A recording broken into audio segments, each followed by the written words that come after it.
Bon, bonsoir, chers amis.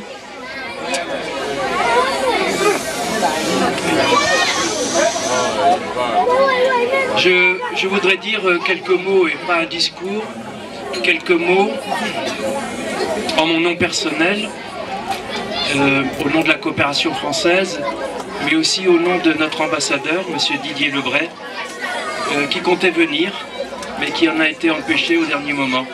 Alors il m'a prié de vous transmettre, et en particulier de transmettre aux amis de Jean-Christophe ses pensées les plus sincères, de sympathie.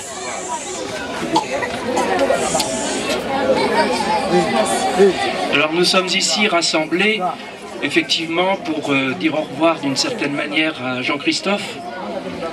Ses proches, sa famille, ses amis lui ont dit déjà au revoir en France. Et on sait combien la cérémonie a été émouvante et digne. Mais il était important qu'il y ait également, ici en Haïti, un rassemblement, disons, une manifestation de sympathie au sens fort du terme, en sa mémoire et également en remerciement de l'action qu'il a accomplie ici. Je tiens à remercier tout particulièrement ses proches, ses amis, en particulier un trio qui est composé de Cécile, de Jérémy et de Nicolas.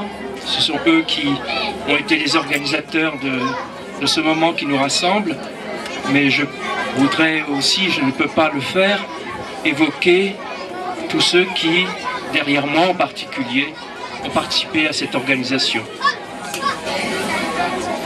Je crois que la coopération française a perdu en Jean-Christophe un de ses meilleurs éléments. Rassurez-vous, il y en a beaucoup encore ici, mais un de ses meilleurs. Parce que, bon, c'était un volontaire du progrès. Ça veut dire qu'il avait choisi de venir ici, dans un pays au destin si difficile, pour apporter sa contribution à une forme de meilleure vie, de renouveau. Il l'a fait dans un domaine qui était le sien. C'était, il ne faut pas l'oublier aussi, un scientifique, un chercheur. Il préparait une thèse. Mais il travaillait dans un domaine où la science, disons, les technologies ont des retombées, un impact social évident. Cet impact social, inutile de le préciser, il avait choisi son terrain d'atterrissage et d'apprentissage aussi pour les autres, à savoir Cité Soleil. Cité Soleil qui est internationalement connu dans le monde entier, pour être ce lieu à la fois de désespoir et d'espoir, de disparition, de renouveau, bref, qui est totalement assimilé à l'image d'Haïti. J'ai rencontré plusieurs fois Jean-Christophe. Je ne peux pas dire que j'étais un de ses amis intimes. En tant que chef de service, on exerce une fonction et on rencontre ses collaborateurs au moment où il faut faire des choix, des arbitrages. Et ce n'est pas forcément le meilleur moment où on peut les connaître. Néanmoins, je conserve de Jean-Christophe l'image de quelqu'un qui était extrêmement sincère, ouvert, curieux, bien sûr intelligent, avec une grande souplesse dans l'esprit. Il avait l'intelligence du cœur, l'intelligence de l'âme aussi, et il était totalement dévoué à ce projet conduit par Sefrebad. Et il est évident que même après sa disparition, ce projet va continuer. J'ai rencontré avec Bernard Smolikowski, Pascal Naquin, la coordinatrice scientifique du projet. J'ai rencontré aussi Paul Vermande, qui suit de très près ce projet cette semaine. Nous allons signer demain un avenant pour permettre que ce projet continue. Et en septembre, nous montrons un autre projet qui bénéficiera d'un financement de l'ambassade de France, du SCAC.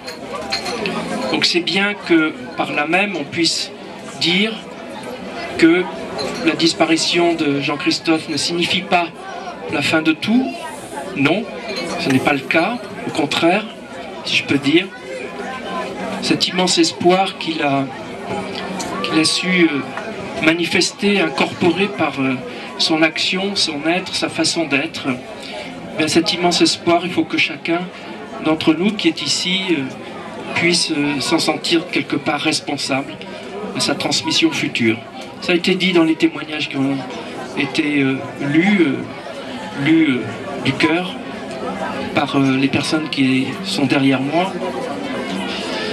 Ça a été lu avec beaucoup de force, donc il n'est point besoin de reprendre ce qui a été dit.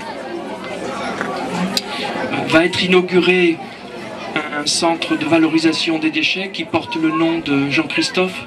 C'est bien, comme ça permet de pérenniser, si je peux dire, sa mémoire, là où il a travaillé, là où il a été actif, là où il a été utile.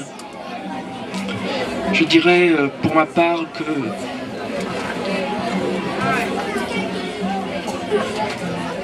il faut penser à la reconstruction. D'aucuns disent la refondation d'Haïti.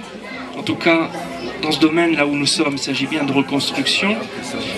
Et une des idées qui m'est venue, que j'ai soumise à Paul Vermande en venant, c'est que, bon, Jean-Christophe était jeune, il avait beaucoup d'avenir devant lui, y compris en tant que scientifique, et peut-être que ce serait un beau message que la coopération française, d'autres aussi peuvent se joindre à nous, créer un prix qui serait intitulé Prix Jean-Christophe Fernandez pour un jeune chercheur haïtien qui se serait distingué par sa contribution scientifique utile pour la reconstruction d'Haïti dans le domaine des sciences de l'environnement, au sens large, pas forcément les déchets.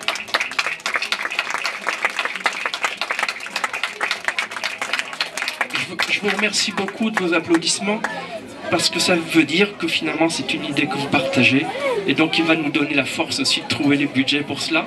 Et pour monter ce prix, il y aura un jury, bien évidemment. Ce sera un prix qui sera décerné tous les ans. On verra qui le remet, peut-être l'ambassadeur, peut-être au nom d'une autre structure, on verra. Mais je crois que ça sera bien.